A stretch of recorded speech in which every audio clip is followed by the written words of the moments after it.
Então, eu queria que vocês abrissem as vossas Bíblias, os que têm Bíblia. Não, então não precisa abrir, eu tenho escrito aqui. Êxodo 2. Vamos usar o celular? Não, então não. Então vamos fazer diferente. A Bíblia é de papel. Temos que vigiar. A Bíblia é de papel. Diz assim, Êxodo 2, 11 diz: Certo dia, sendo Moisés já adulto, foi ao lugar onde estavam seus irmãos hebreus e descobriu como era pesado o trabalho que realizavam. Viu também um egípcio espancar um dos hebreus. Correu olhar por todos os lados e, não vendo ninguém, matou o egípcio e o escondeu na areia. E hoje pela manhã Deus me colocou esse texto no coração a respeito dessa situação que Moisés passou, quando ele se ira e mata um egípcio. E aí a gente tem aqui duas situações. Nós temos o que a gente pode aprender como meditação, pegando a Bíblia, abrindo a Bíblia e falando assim: Senhor, eu vou ler um texto hoje. E após ler o texto, eu vou começar a estudar. O que isso quer falar? Que momento que Moisés estava vivendo? O que isso se aplica para a minha vida? Então isso é um estudo, uma meditação, com uma aplicação para as nossas vidas. Quando eu falei do texto de Moisés, aqui no livro do Êxodo, eu falei que Deus me deu essa palavra e que a gente pode olhar para ela sobre dois prismas. O primeiro prisma é como meditação. Você pega, lê o texto e fala: Senhor, o que eu vou aprender, o que aconteceu com Moisés e o que era para ele específico e o que pode ser para mim. E aí Deus colocou isso no meu coração e a gente tem duas situações, como eu falei. A primeira como meditação e a segunda como uma palavra revelada de Deus para alguns de nós. Uma palavra revelada de Deus para alguns de nós.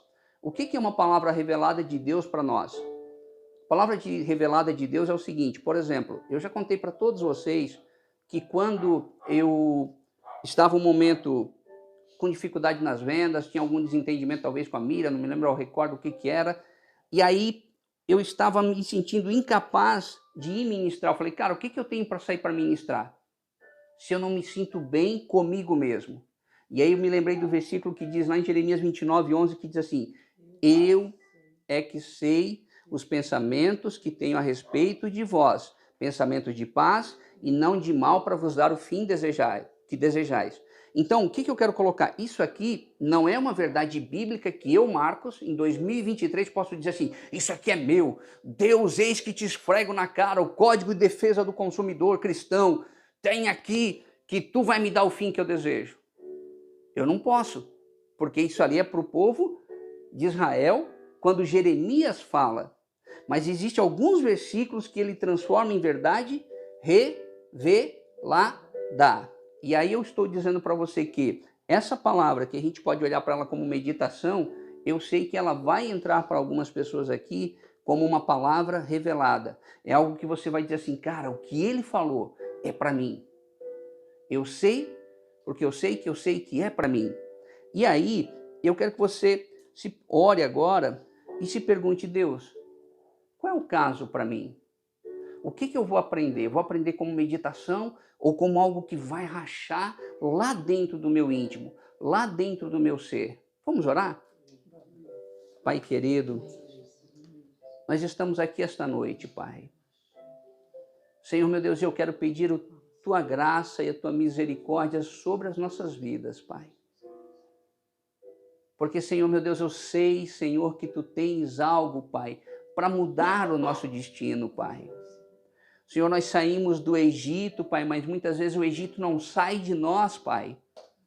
E é por isso, Senhor, meu Deus, que às vezes a gente vai num culto, Pai, e nós sentimos um mover sobrenatural, Pai. Nós sentimos uma alegria, uma graça, um gozo, Senhor, meu Deus, na alma. Mas depois de 5, 7 dias, Pai, nós estamos lá novamente, Senhor, meu Deus, manquejando, entristecidos, Pai, afetados pela situação, Pai. E, Senhor, meu Deus, nós queremos, Pai, pedir-te o Teu sangue, Senhor, meu Deus, nos purificando de todo, nos limpando de todo pecado, Pai. Mas a palavra que traz purificação sobre as nossas almas, Pai. Por isso eu te peço, Senhor, o que Tu queres falar comigo hoje, Senhor, a respeito dessa palavra? Isso nós te pedimos e te agradecemos em nome de Jesus. Amém e amém. Então, a gente vai começar pela meditação. E aí, se você olhar, o que Moisés fez? Moisés, ele está passando por um lugar, ele vai visitar os seus parentes. E aí ele vê uma pessoa que ele ama sofrendo. O que ele faz? Ele vai defender a pessoa. Só que quando ele vai defender a pessoa, o que ele faz? Ele erra a mão. Ele força e ele acaba matando um egípcio. E aí, a questão é, será que alguma vez você viu alguém que você ama, alguém que você gosta, sofrendo? E aí você falou, não, deixa eu arregaçar a manga, eu vou resolver isso aqui. Eu vou resolver essa situação. Consegue entender? Moisés fez isso, a Bíblia diz que ele foi ver os seus amigos, os seus parentes. Quando ele foi ver, ele viu que eles estavam sofrendo. Ele falou, eu vou resolver. E aí ele resolveu da forma dele e fora do tempo de Deus. E aí, a palavra diz assim, lá em Provérbios 26:17, como alguém que decide pegar um cão pelas orelhas, assim sofre aquele que se mete em discussão alheia. Como alguém que decide pegar um cão pelas orelhas, assim sofre aquele que se mete em discussão alheia. O que passando se mete em questão alheia é como aquele que toma um cão pelas orelhas. Então, aprendamos. A primeira coisa essa noite aqui é, não devemos meter o nariz aonde não fomos chamados. Primeira lição. Se Moisés não se mete para resolver a situação do parente dele, ele teria matado o cara? Então, como meditação, olhando esse texto, Moisés estava num local errado, talvez, nesse sentido, e ele toma uma atitude errada. Será que você já não matou algum egípcio? Será que você, para defender alguém, causou um mal maior para outro?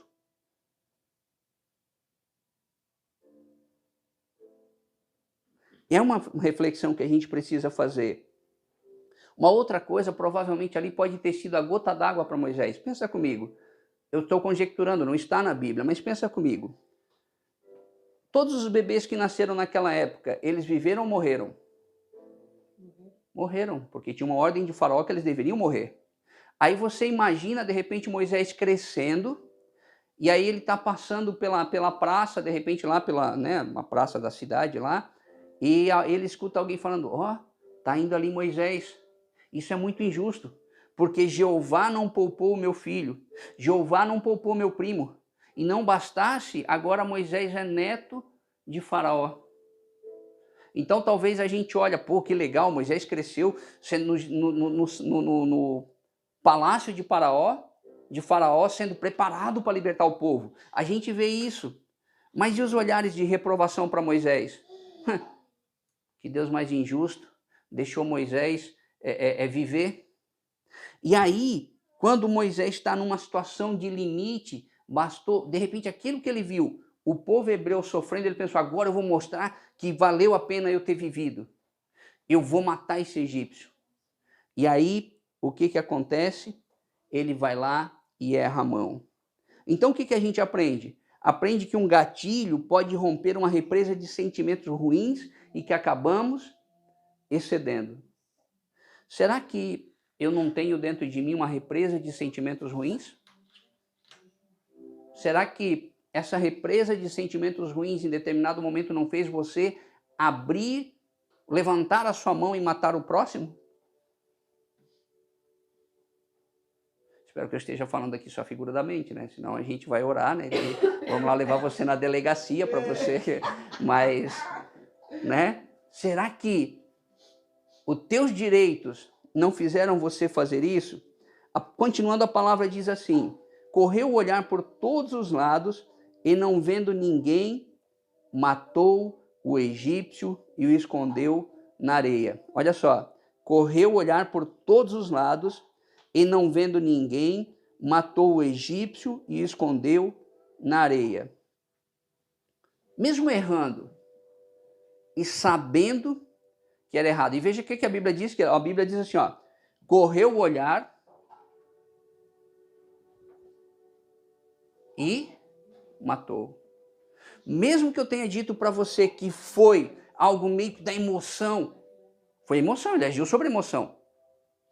Ainda assim, ele teve aquele tempo de pensar. Eu vou ser sincero para vocês, eu já pequei, mas antes de eu pecar, tocou meu telefone. Alguém falou alguma coisa comigo. Eu já pequei, daí daqui a pouco aconteceu uma situação, antes de eu pecar, e aquela situação me fez eu decidir, peco ou não peco. Embora talvez em defesa minha eu diga assim, não, eu quero dizer que eu estava sobre forte comoção. Então, eu estava com um problema muito grande. Eu me irritei daquele jeito porque vocês não sabem quantos sinistros eu atendi naquele dia. Mas no dia que ele passar lá no telão, que o anjo talvez vai fazer assim, vai correr, né? Agora ele só vai fazer assim, né? Na tela, né? Aí eu vou dizer, olha, vocês viram os sinistros que eu atendi durante o dia? Daí o anjo vai pegar, vai voltar um pouquinho, aí vai fazer assim, mas a Miriam te ligou. 1 minuto antes de você pecar. E ali era o meu Espírito Santo usando a tua mulher para você não pecar. E aí a Bíblia diz que ele olha para um lado e para o outro e ele toma a decisão. E aí ele escondeu na areia. Vai dar ruim. Vai dar ruim. Então, a gente sabe que é errado, mas a gente se certifica de esconder. Então, nós aprendemos que, embora Moisés tenha sido criado pela sua mãe como um milagre, ele era um milagre. Talvez ele cantava, um milagre eu sou, tem um hino, né? Ele era um milagre, eu sou um milagre. Moisés era um milagre, porque ele foi salvo. Ele era o maior exemplo da vitória, da prosperidade. Foi salvo da morte e foi morar no palácio do faraó. Ele era um livramento. Só que mesmo sabendo, ele errou. Você acha que Moisés pecou mais quando ele matou o egípcio ou quando ele escondeu? Diante de Deus. É uma pergunta interessante, né? Duas coisas erradas. A segunda reforçou mais, né? Reforçou mais. E aí, se eu dissesse para você que em Números 12:3 diz assim, ora, Moisés era homem muito manso, mais do que todos os homens que havia sobre a terra. O cara mais manso. Sentou-lhe a mão na cara do egípcio e ainda matou o egípcio. É interessante que esse camarada, ele fala assim, olha, eu quero dizer para vocês que daqui a um tempo, Deus vai levantar um homem como Joe. Moisés está falando assim, daqui a um tempo Deus vai levantar Jesus. Cara, Moisés compara Jesus, e ele é uma sombra de Jesus. Mas ele é um cara que, no momento de dúvida ou do momento de raiva, ele comete um erro. Eu vou fazer um adendo, não está aqui no texto que eu escrevi, mas assim, uma das coisas, a Bíblia diz, foge, pois, das paixões da carne, da mocidade. Então, o que eu quero mudar, que talvez tirar essa palavra mocidade, é o seguinte, se você já sabe que se você for em tal lugar, você vai pecar, corra. Faça como José, fuja. Salve pela sua alma, lute, fugindo. Já sabe que você sempre que você foi nesse lugar, você errou, você pecou, você entristeceu a pessoa do Espírito Santo, corre. É melhor, não, eu vou falar agora um paradoxo, é melhor um covarde no reino dos céus. Eu sei que ele nos deu um espírito de coragem, de ousadia, mas é melhor um covarde lá do que um corajoso de enfrentar a tentação e ficar caindo. Então a gente aprende que a pessoa mais tranquila do mundo estoura sob pressão. E aí, essa semana eu escutei uma pregação muito interessante, o pastor Hernani Santos conta que ele esqueceu algo muito caro num hotel. Algo muito caro, num hotel lá, eu acho que em Minas Gerais, e num hotel 5 estrelas e tal. E aí ele ligou, a esposa dele estava em viagem, passou lá no hotel para pegar esse negócio muito caro. Ele não diz o que é, mas provavelmente eu creio que talvez um relógio. E aí, quando ele viu o relógio, ele disse, não, mas peraí, bom, eu acabei de dizer que é relógio, mas não sei se é o relógio, mas imagina, ele falou, peraí, o meu era original. Esse que a camareira me deu, ele é falsificado. Aí a mulher dele disse, tá, você vai vir aí para resolver? Ele falou, não, eu vou passar aí para resolver, outra hora eu vou passar para resolver no hotel. Aí o Espírito Santo falou assim, você não vai. Ele falou, não, mas como assim? Eu tô certo. Você não vai porque você vai lá, vai fazer um barraco, vai envergonhar meu nome. Aí ele fala uma frase que eu anotei e mandei para o meu cunhado. Ele diz assim, ó, o diabo me pega quando eu estou certo. O diabo me pega quando eu estou certo. Porque daí quando eu estou certo, eu puxo a minha carteira e eu falo assim, vem cá, você sabe com quem que você está falando? E toda a minha justiça, o Gustavo Lara falou lá na convenção dos filhos ministeriais, é trapo de imundícia. Toda a minha justiça própria, todo meu carteiraço, é trapo de imundícia. Então, vamos gravar essa frase. O diabo me pega quando eu estou certo. Quando você erra, aí ele já pegou mesmo. Mas quando você está certo, aí é que ele te pega. Então, antes de eu ler o próximo versículo, eu quero te perguntar uma coisa. Será que você tem um corpo enterrado na areia? O pastor Jorge Linhares conta numa pregação que um pastor, ele errou, e aí, há uns 15 anos atrás, de quando ele conta nessa pregação, esse pastor, ele agarrou a secretária, deu um beijo, passou a mão onde não devia, tal, e a secretária guardou isso. Não sei com provas, como é que foi. E dali uns 15 anos, a igreja estava com uma dificuldade financeira, a diretoria queria que ele demitisse a secretária. E aí a secretária falou assim, eu quero um apartamento no meu nome, e se você não me der, eu vou demitir. Aí ele ligou para o pastor Jorge de Linhares, e ele falou assim, pastor, eu quero confessar uma coisa, eu estou com essa situação assim, assim, assim, assim. E daí ele assim, mas só ela sabe. Aí o pastor Jorge falou assim, irmão, quando uma mulher sabe, só a mulher sabe, você multiplica por 10. E esses 10 você multiplica por mais 10. E aí ele falou assim, eu vou fazer uma coisa que eu não faço por ninguém. Eu não vou estar num culto de domingo da minha igreja, e eu vou até a sua igreja e vou pregar. E aí quando chegou nesse dia, o pastor pegou e confessou diante de toda a igreja. E aí ficou 6 meses no banco. O pastor Jorge Linhares diz assim, que quando esse cara pregava, às vezes você falava assim, aleluia, glória a Deus. Mas depois que ele confessou, quando esse cara prega, você não sabe se a igreja subiu ou se o céu desceu. Porque é um lugar de desenterrar os corpos. E aí, a gente vai ler o próximo versículo. Depois que eu te perguntei, que eu queria que você, antes de eu ler o próximo versículo, reflita isso. Senhor, quais são os corpos que eu tenho enterrado? Quais são os corpos? Coisas que eu fiz no impulso ou que eu fiz sem impulso? Iniquidade e pecado. Mas está lá. E aí, o versículo diz assim, no próximo, no dia seguinte saiu e viu 2 hebreus brigando. Então perguntou ao agressor, por que você está espancando o seu companheiro? O homem respondeu e disse, vem cá, quem te nomeou juiz sobre nós? Ou líder? Você matou o egípcio? O egípcio quer me matar igual matou ele? Moisés teve medo e pensou, com certeza tudo já foi descoberto.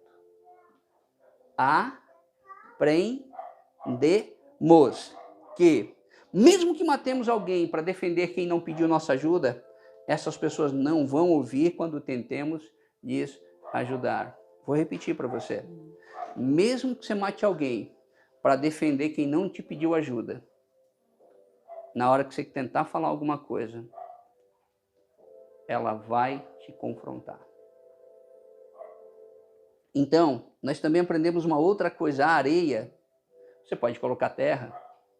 A areia não pode esconder por muito tempo o nosso erro. E as pessoas vão usar ele para nos desacreditar e evitar assumir suas falhas. Veja, o cara que estava brigando, um egípcio brigando um com o outro, ele estava errado. Mas ele não olha para o erro dele, ele falou, mas espera aí. Você fez algo errado. Ele olha para Moisés e fala, você fez algo errado e como é que você quer corrigir meu erro? Então, a gente aprende que mesmo a nossa família, se você analisar, no começo ele diz que Moisés vai ver os seus irmãos, os seus patrícios, os seus parentes, certo? O que a gente aprende aqui? Aprende que mesmo a nossa família espiritual vai apontar os nossos erros. Vou repetir para você. Mesmo a nossa família espiritual vai apontar os nossos erros. Eu não vou cantar aqui porque eu não quero que vocês vão embora e nem que ninguém fique muito triste aqui, mas tem um hino que diz: há tantos que choram, né, que é o soldado ferido do Júnior. Não esse Júnior, o outro Júnior. E aí esse hino fala da igreja. A igreja é o único exército que abandona os seus feridos. A igreja é o único exército que abandona os seus feridos. A igreja, nós, né, não a igreja vitoriosa de Cristo. Mas eu quero deixar claro isso para você. A sua família vai apontar seus erros. Então, quanto antes você admitir, Ide, que a tua família vai apontar teus erros, você vai sofrer menos. Mas a gente precisa caminhar e continuar nessa história e entender uma coisa. A Bíblia diz que os hebreus, eles rejeitaram Moisés. Só que toda atitude tem consequências. E eu queria que você escutasse esse versículo, diz assim, ó: quando o faraó soube disso, procurou matar Moisés, mas este fugiu e foi morar na terra de Midian. Quando o faraó soube disso, procurou matar Moisés, mas este fugiu e foi morar na terra de Midian. Quando você erra, quando você peca, aí, é claro que aqui está falando a respeito de Moisés, e Jesus Cristo não tinha vindo e morrido na cruz do Calvário por nós ainda. Só que se você olhar, no Novo Testamento vai dizer que nós devemos perseverar, nós devemos obrar a nossa salvação. Então, eu não posso dizer assim, não, Jesus já morreu para mim, então eu posso trair a Miriam, eu posso mexer com o dinheiro do seguro dos outros, eu posso aprontar, porque a minha salvação já está garantida. Não, eu não creio dessa forma. Eu creio que eu devo perseverar para alcançar a coroa que me foi proposta. Mas a questão é que todo erro tem uma consequência. Que o homem não se engane, aquilo que ele semear, ele vai colher. Então, quando eu erro, eu dou uma cédula. Você acha que, se nós estamos ainda debaixo do erro de Adão, a Bíblia diz que quando Adão e Eva pecam, o que eles fazem? Eles se sentem N-U-S. Se sentem nus. E aí, quando eles ouvem Deus chegando, o que eles fazem? Ouvi a tua voz e me escondi. Quantas vezes eu já deixei de, por coisas que eu tinha errado, de tomar a ceia na igreja? Eu não fui no culto de ceia. Eu saí na hora que começou a ceia, daí eu fui no banheiro, porque eu sabia que eu estava nu e eu estava me escondendo. E aí o diabo, ele faz isso conosco. Ele tenta nos matar. E quando a gente tem um corpo escondido, a gente cometeu esse erro, o que a gente faz? A gente foge para o deserto. Existem desertos que Deus nos leva. Deuteronômio 8 fala, ele te mete num deserto. Mas existe o deserto que nós mesmos procuramos, por causa dos nossos erros, pecados. E aí, eu queria que você aprendesse hoje. O diabo vai cobrar os nossos erros. Mesmo de quem não tinha erro, que era Jó, ele foi lá. Então, aprenda. Nossas falhas nos fazem fugir e irmos morar no deserto, vivendo sozinhos, casados, mas sozinhos. Com filhos, mas sozinhos. E aí, eu queria dizer que essa história ela não acaba assim. E nem quando a Bíblia fala sobre a mulher de Moisés, que diz assim: ela deu à luz um menino a quem Moisés deu o nome de Gerson, dizendo: sou imigrante em terra estrangeira. Perceba que ele estava longe, olha só. Ele deu o nome do filho e falou assim: cara, eu sou imigrante, eu não sou daqui. E você quer que eu te explique o que é essa percepção de não ser? Eu tenho um segurado, eu conheço ele é filho de um segurado meu, certo? A gente orou muito para que Deus desse uma resposta para essa pessoa, mas essa pessoa, ela tem doutorado, ela tem cidadania alemã, e ela decidiu voltar da Alemanha para o Brasil. E a pergunta que foi feita é o seguinte: cara, você é louco, vim da Alemanha para o Brasil? Aí ele vem e fala assim: na Alemanha eu sou um estrangeiro. Na Alemanha eu sou um brasileiro. Tá, mas você tem o papel, a cidadania. Na Alemanha eu sou um estrangeiro. Quantos aqui não, de repente, com cidadania legal, com todo o apoio, né, um cara doutorado, ele não era não desmerecendo, mas ele não é um trabalhador braçal na Alemanha que vai sofrer o preconceito do alemão, ou se ele estivesse na Inglaterra, ou na Espanha, na Europa. Ele é um professor universitário, mas ele era estrangeiro. E você imagina Moisés? Ele olhava para o filho e falava assim, cara, eu só tenho esse filho porque eu não pude ter o filho com uma hebreia lá no Egito. Talvez você olhe para as coisas que você tem essa noite e você diga assim, eu só tenho essas coisas porque eu não posso ter um filho com o meu povo. E aí, a gente continuando, a gente vai se perguntar como que essa história acaba. Veja esse versículo e me diga se essa história acaba ou se na verdade ela começa. Moisés pastoreava o rebanho do seu sogro, Jetro, que era sacerdote de Midian. Um dia levou o rebanho para o outro lado do deserto e chegou a Horebe, o monte de Deus. Ali o anjo do Senhor lhe apareceu numa chama de fogo que saía no meio de uma sarça. Moisés viu que, embora a sarça estivesse em chama, não era consumida pelo fogo. Que impressionante, pensou. Por que a sarça não se queima? Vou ver isso de perto. O Senhor viu que ele se aproximava para observar. O Senhor viu que ele se aproximava para observar. Então, do meio da sarça, Deus o chamou, Moisés, Moisés. E o que a gente aprende essa noite? Deus está falando, Miriam, Miriam. Robson, Robson. Vamos voltar? Vamos libertar o povo que eu estou colocando na sua mão? É claro que o deserto, é claro que ter feito isso com um egípcio, ter agido impulsivamente e faz Moisés olhar para si mesmo e dizer, eu sou gago, eu creio, ele não fala, ele fala, sou pesado de língua, eu não sou capaz de ir e libertar. E talvez essa noite, por causa das suas atitudes do passado, você esteja se olhando e dizendo assim, eu não posso. Hoje eu vejo uma coisa que eu olhava para o Subirá, pastor Luciano Subirá, e ele dizia assim, as pessoas vêm e falam para mim, pastor, você pode orar para mim porque você é mais chegado com Deus? Pastor, você pode cuidar disso para mim porque eu não tenho esse trânsito que você tem com o homem lá de cima? E hoje eu tenho pessoas que chegam para mim e falam assim, não, mas você e a Miriam são especiais. Você e a Miriam são especiais. E isso é uma mentira que o deserto de Midian coloca na sua cabeça. E isso é uma mentira que o deserto de Midian coloca na tua cabeça. Que eu e a Miriam somos especiais, porque quando eu olho para o Subirá, eu falo assim, cara, eu queria ser igual ao Subirá. E aí você olha, cara, eu queria ser igual ao Marcos e a Miriam. E eu e a Miriam, ou eu olhando para o Subirá, você olhando para mim e para a Miriam, estamos errados. Hoje ele está dizendo assim, Joélia, Joélia. Está ali. Joélia, Joélia. Interessante que ele conhece pelo nome. E aí, então a gente aprende que esta noite, Deus está te chamando pelo seu nome para começar a tua história. Veja que eu não disse que a história de Moisés termina. A história de Moisés começa na sarça ardente. Para começar, a história está começando. E aqui eu terminei o texto. Aqui eu terminei a pregação expositiva, ou como eu falei bonito. Eu vou começar a faculdade para me aprender.